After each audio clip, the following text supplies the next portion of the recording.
I sometimes ask parents when they're having a really hard time with their child, I ask a magic question.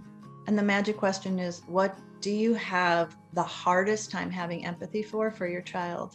So I ask parents to write down 3 to 5 behaviors that are the ones that the parent just feels like makes their skin crawl, that they can't understand why their kid would do that, and makes them feel like I am completely alienated from this kid.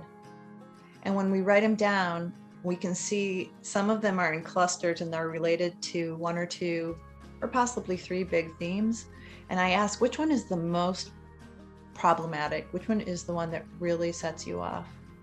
And when we identify that, I ask the question, when did you feel this way the first time? Or when can you recall was a time that you felt this way before? And a lot of times it has to do with something that happened to you when you were a child in your earlier, very important relationships, where what you're saying to yourself at that moment is, I am not enough, or I'll never be able to do this well, or I'm not worthy of love. Things that are very, very basic, and they're not necessarily about your child. They're about what you think about yourself in that interaction, like I'm a failure, I'm hopeless, nobody loves me, things like that. Those are universal core issues that human beings have developed in their early years as a result of misattuned parenting, and we all have them. But the neat thing is that when you think of what's the thing that bothers you the most about your child, that's typically the thing, that sore point, that it's sitting on something earlier.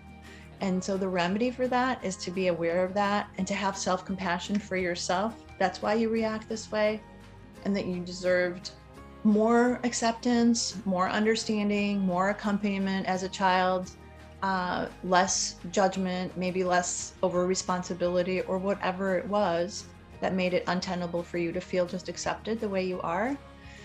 When you're able to do that, it makes a little bit of space for you to be able to pause and not react to your child, and possibly see what the next right thing to do in front of you that might be more, just a little bit more empathic.